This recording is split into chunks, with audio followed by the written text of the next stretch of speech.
Welcome to the 10th episode of A Change to the Chance. I'm Ryan Lowe, and my goal is to educate my listeners, especially young ones, on the issues in this world by interviewing different experts.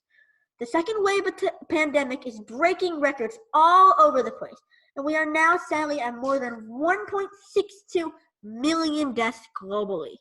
It is tough to think about anything else than the virus, but it's not the only scary and deathly thing in the air. There are also greenhouse gases, including carbon dioxide and methane, which are some of the topics we will discuss today. I am very pleased to introduce my 10th guest, Mr. Will Barrett from the American Lung Association. Mr. Barrett is the director and advocate of the Clean Air Program in the Northern California American Lung Association. His job is to lead the organization's work on cleaner air and advocate for pro-climate policies in California. Mr. Barrett focuses on smart growth and clean fuel policies. He is also part of the committee responsible for producing the extensive and very eye-opening State of the Air report from the American Lung Association. Hello, Mr. Barrett. Thanks for joining us. I hope you're doing well. Thank you very much for having me. I'm very excited to be here and really appreciate the opportunity to spend some time with you today. Thank you. Well, I hope everyone here is going to learn a lot. And I'm particularly excited to interview you because Clean Air is my platform as an American Lung Association Youth Ambassador. I hope to share what I learned today with friends and classmates. And I want to first start with some of the findings from the most recent State of the Air report. A few weeks ago, I checked the State of the Air report of 2020. And for all my listeners, can you tell us what it is and what we can all use it for? Sure, great question. I think the simple answer is that the State of the Air report, you can think of that like a report card for air quality in your local community. And what we do in the State of the Air report, which has been around for now over 20 years, is we look at the levels of ozone pollution, which is summertime smog is sometimes what you think about when the air is hazy in the summer. And also we look at particle pollution, which is sometimes known as soot. And that we look at in terms of how much soot is in the air all year long in a community versus the number of unhealthy days where the levels of soot or particle pollution are basically get unhealthy. So we look at a few different pollutants that are the most widespread pollutants that threaten public health across the country. And we try to really tell people what we're seeing in their community so that they can become more aware about local air quality issues. Wow. I had already looked at the State of the Air report, but I didn't know a lot of the things you said, which is why it's such a great idea to hear exactly from the makers, or one of the makers of the report. What are different categories that are considered for the State of the Air ranking? We already talked about the ozone and the particles, but I believe there was one more on the report. Right. Well, we look at ozone pollution, and then we look at particle pollution two ways. We look at it from an annual look, so sort of day in and day out, how much particle pollution's in the air. And then we also look at the number of days where particle pollution spikes to unhealthy levels. So you might think about that as far as looking at wildfire smog, for example. If there's a day where there's a wildfire and the particle pollution spikes high, that's one of the things that we look at. You can also get spikes in particle pollution when there's a lot of people, say, burning wood in their fireplaces, or if there are other issues like that, where there's a lot of particle pollution in the air, and that can stick around for a lot of days in a row, making the air unhealthy. So those are the three levels of pollution that we look at in the State of the Air report. And like you said, we look at that in terms of providing grades as well as ranking communities across the United States as far as how much pollution they have or don't have. Well, I may not be an expert, but I know that those three things are bad, and I think it's pretty smart that you ended up using them as the grade categories for the State of the Air report. From the most recent State of the Air report, I learned that over the years, the air quality of the country is worsening drastically. This is definitely very alarming. What are the main causes of the trend, and how can we help? Sure. Excellent question, Ryan. And I think you're well on your way to becoming an expert on air quality, so don't sell yourself short. I think that we're looking at some significant challenges. Not only is our population growing, and potentially there are more vehicles on the road, that kind of thing, But we're also knowing that as our climate changes, it's making the job of cleaning our air that much more difficult. We're really, seeing that in the form of more extreme heat. So that can lead to more ozone pollution or summertime smog. We're also seeing, with the wildfires, certainly in California and Northern California in the last several years, we've seen significant and historic levels of wildfire, and that generates a lot of smoke, and that smoke contains particles, and those particles can affect our health. And so those are some of the areas that we're seeing, is that increase in pollution driven by some of the climate change impacts. And wait, and how can we help? Oh, well, I think one important way that we can help is having conversations like these, really making each other aware of the challenges that we have, knowing that we have now 50 years of the Clean Air Act, the federal law that's helping drive cleaner air in this country. That's had a really big impact on the progress we've made in cleaning up our air. But now with climate change impacts, we know that basically we have to work harder to make sure we keep our progress going. Well, I'll keep having these conversations with experts, and I hope my listeners can have conversations like these with other people who would like to learn more. That's great. Los Angeles, Bakersfield, and the Fresno, Madera, Hanford area, which I believe, actually, you can tell us about that at this question. So those three areas are some of the worst rated cities in the State of the Air report. Why is it particularly bad in these three areas?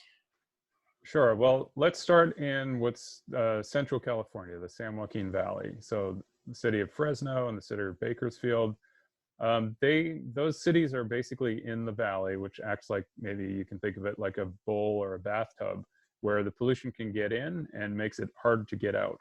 So if we have conditions that trap a lot of pollution in, whether that pollution is from the local businesses or the truck routes that go up and down the San Joaquin Valley, we know that there's a lot of sources of pollution that kind of go in and out of the valley.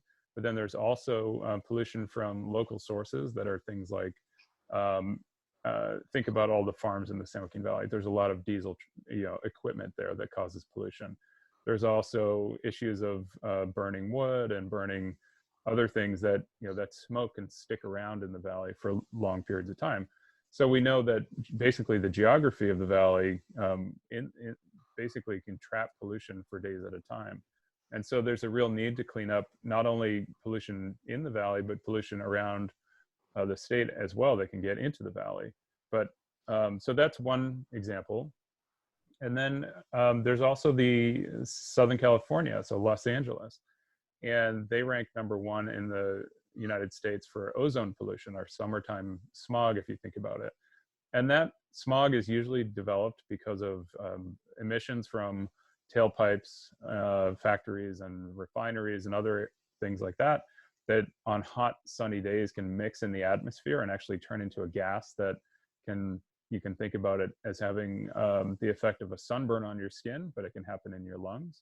And basically in Southern California, there are issues with millions and millions of cars. They have major industries like the ports of Los Angeles and Long Beach, where, when we think about all of the goods coming in and out into the United States, a lot of those come into Southern California ports from other countries. And so all of that online shipping and purchases, unfortunately, a lot of that results in more diesel pollution and more harmful pollution in communities around those areas. So we know we have to clean up all of those sources. And in the Los Angeles area, the 70–80% of the pollution is caused by cars, trucks, buses, and other things that move, other transportation sources. So again, we have the summertime heat. We have in Southern California and the Inland Empire, we have the mountains that can trap pollution for a long time. And again, we just have a lot of transportation activity. And really, that's why it's so important that we start to see this shift accelerate towards zero emission technologies. Well, all of those things make perfect sense, but for some reason, I couldn't get my grasp on that. Thanks for explaining it. My pleasure. Now let's shift away from the report for a little bit here because I want to ask you more about your expertise in smart growth and clean fuel policies. Can you talk a little bit more about smart growth? Are there any good examples of cities or countries applying this thinking? Sure. Well, when we think about smart growth, what we're talking about really is like how do we plan and design our communities? And in terms of looking at public health and clean air, we want to see communities designed with people in mind first. So how easy is it for people to get around to the things they need to do every day, maybe without having to get into a car at all? So can you walk or bike or take transit to get to the things you need to get to? And that's really what we're talking about with smart growth, wanting to make sure that we're using our land as efficiently as possible so that we're not having or creating communities where people have to drive further and further and further away. And so there's a lot of factors that go into that, including where are the jobs, how affordable is the housing, are there transit services available, are there kind of goods and services and schools and medical care available near where people live.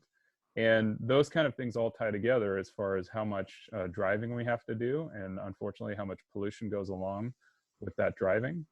And what we've seen in California is that a lot of the decisions that have been made over the decades have kind of created a car-centric culture where people are essentially driving for every small need. So we really need to look at ways that we can grow smarter. Can we put in more bike lanes and sidewalks and make sure everyone has access to the things they need with the least amount of driving needed? And so we do see good examples of that coming online, but we know we still have a long way to go to make sure that we get more efficient in the way we design our communities. Whoa. For the sake of this question and my knowledge, Mm-hmm. I did research smart growth a little bit, but I didn't know a lot of the things you were saying. Well, one other important thing to say about it is that, when people are able to walk or bike more for their daily activities, and we want to make sure that that walking and biking is safe for everybody, regardless of how old they are or if they have medical conditions or other conditions that make it hard for them to get around. We want to make sure it's safe and a good option. And so by really designing communities in ways that make it easier for everybody to get around, that's really going to help not only reduce the amount of pollution in the air and climate change pollution in the air, but also people get more exercise in their everyday activities. So if you can walk to school or bike to school safely, you're getting exercise as you're doing that. Or if you run to the store or the post office or those kind of things, you can build exercise into it, and that can help with reducing a lot of health impacts. I think I'm going to have to work on that too. Great. With regards to clean fuel, what is the current state of research? What exactly is considered clean fuel, and what would you like to see from a policy perspective? Sure. One of the things that the American Lung Association did this year was to release a report on electric vehicles. So electricity can be a transportation fuel that doesn't create any combustion or pollution. There's no tailpipe. So one of the things that our report did was looked at what would happen if all of the cars sold in the United States in the next 20 years were all electric. And what would that mean? What would happen if all the school buses, if all the transit buses, and even the heavy duty trucks shifted to zero emission? So electric, for example, battery electric would be one example of a zero emission vehicle. And what we found is that we're talking about tens and billions of dollars in public health benefits every year. And that can be translated into thousands of deaths avoided, premature deaths, because our air is cleaner. Tens of thousands of asthma attacks every year avoided because our air is cleaner. And people wouldn't miss school or work as much because the air is cleaner. So what we found for California is that Los Angeles and the Bay Area, San Francisco Bay Area, and San Diego were some of the cities in the United States that have the most to gain by shifting to zero emission fuels. So that's kind of what we're talking about when we're looking at how or cleaner fuels. There are other types of cleaner fuels as well, But when we're looking at how do we eliminate pollution from the tailpipe, we can also eliminate the tailpipe altogether through electricity. Wow. Those stats you were talking about earlier, they're really surprising, and I think we should shift to that now, but that Okay. will take time. Well, we're getting there, and one thing that I would note is that our state has already put in place requirements for all of our transit buses to go to electricity or hydrogen. We're also looking at the truck sector moving completely, so that all trucks sold in California would be zero emission. And we're also looking at a new rule that's coming forward that all passenger cars, so the cars in our driveways, for example, would new vehicles by 2035, so in 15 years, would all become zero emission. So we're moving in the right direction, and it's really important that we continue to make sure we get there. Well, that's really amazing. Now, during the 4 years that Donald Trump has been in office, he rolled back more than 104 environmental policies. How have these rollbacks impacted California, and what do you think are the most urgent for President-elect Biden to reverse once he takes office? Sure. Well, one of the big policies that he rolled back or is attacking still is the clean vehicle standards that California set. And basically what that means is that under that Clean Air Act that I mentioned before, California is allowed to set our own standards for vehicle pollution and zero emission vehicles. And that was one of the many policies that was put on the chopping block by the federal government under the Trump administration. And that's just one example of things that California has been doing for 50 years and trying to continue to do that this government has gotten in the way of. And so that policy, the Biden administration could come in and change that direction and then start working again with California to set standards that actually protect public health and are based on the best science. So I would say that that's a very clear example of an attack on California policies, but also the overall, the federal government sets standards for how much ozone pollution can be in the air, how much particle pollution can be in the air, and a whole host of other things.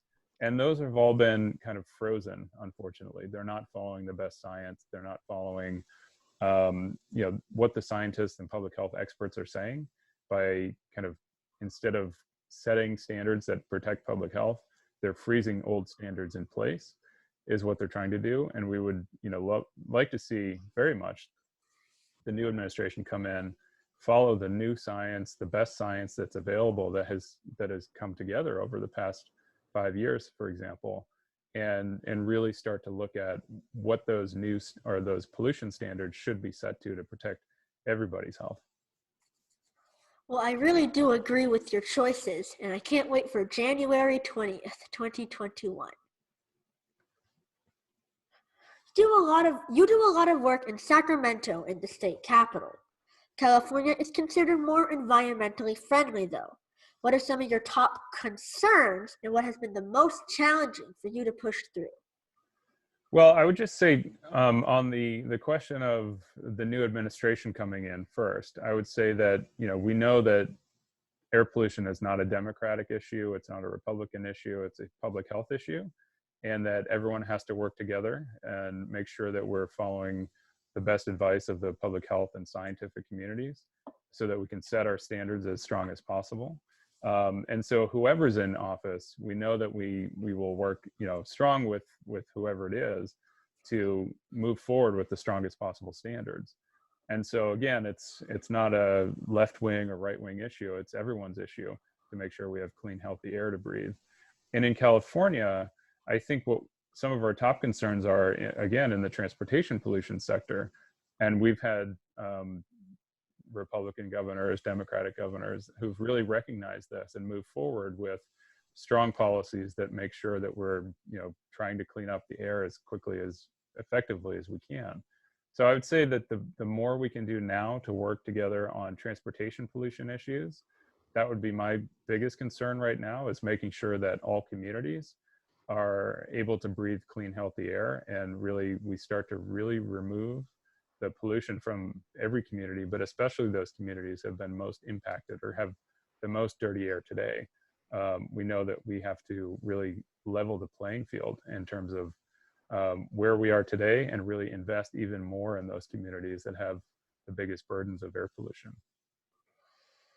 Well, that is really concerning, and I think that all governments, no, all people should start working on that now. Agreed. I recently learned that social and racial justice are intricately linked to climate justice. According to the American Lung Association, people of color are more exposed to air pollution and bear an uneven climate burden. Can you explain that based on the studies, and what are things we can do to even that burden? Sure. Well, unfortunately, what we see in our State of the Air report for 2020, for example, is that when we look at counties that receive a failing grade versus those that receive a passing grade in our study based on ozone or particle pollution, people of color are 1.5 times more likely to live in a county that received a failing grade than a white person would be. And then when we look at, because we have 3 categories of pollution that we look at, people of color are over 3 times more likely to live in a county that received a failing grade in each of our 3 categories.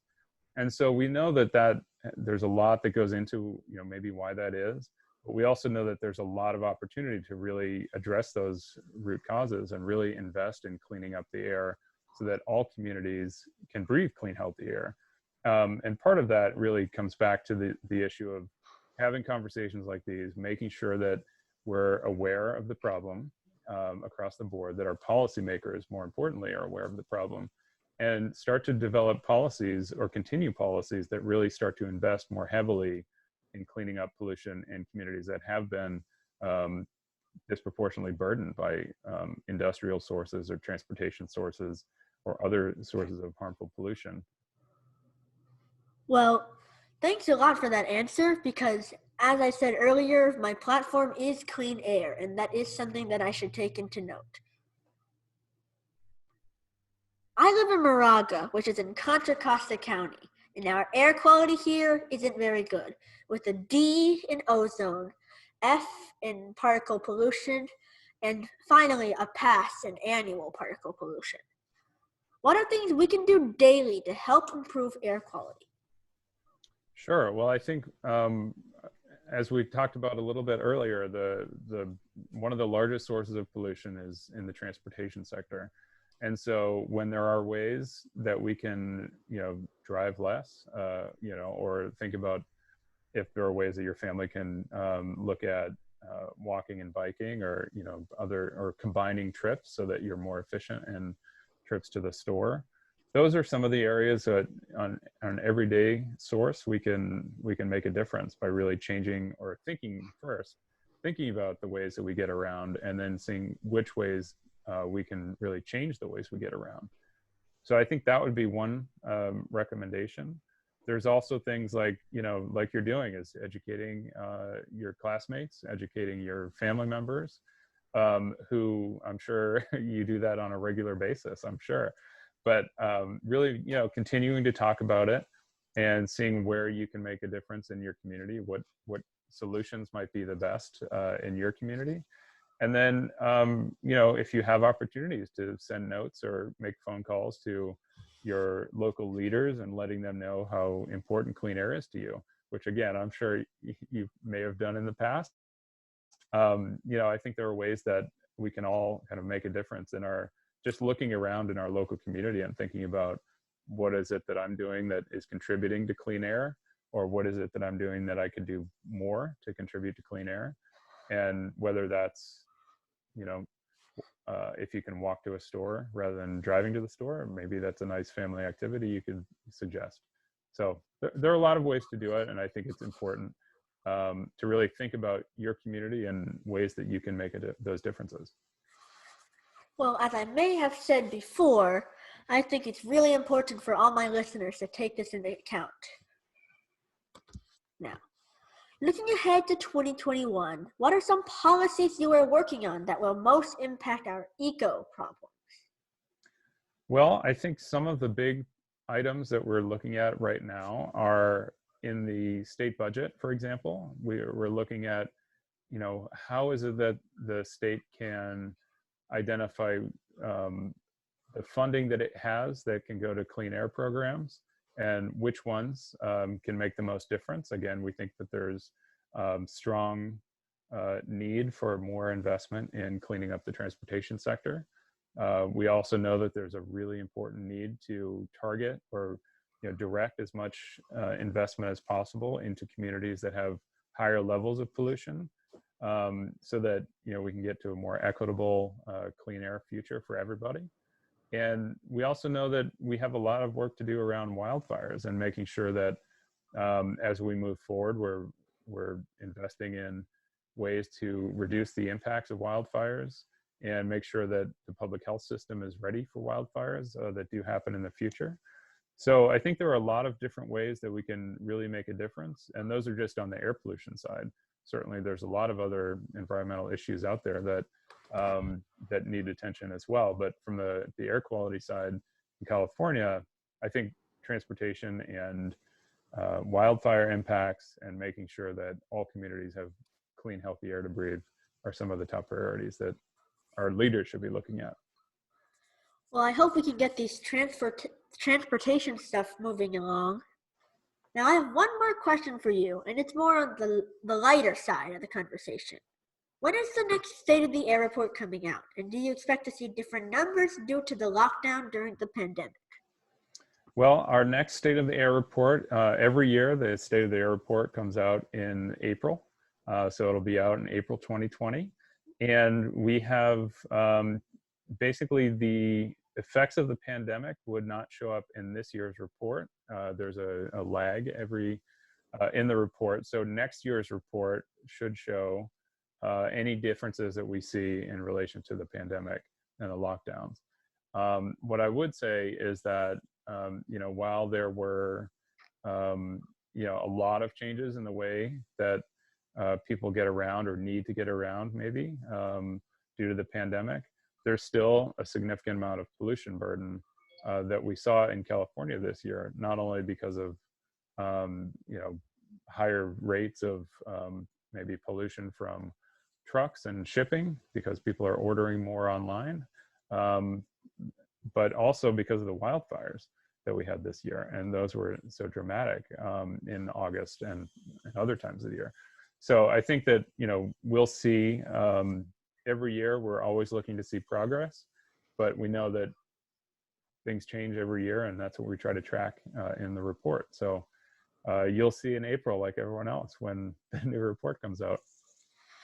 Well, for the State of the Air report 2021, if it's okay with you, I want to have a follow-up interview with you once it comes out. That'd be great. I'd love it. Well, those are all my questions.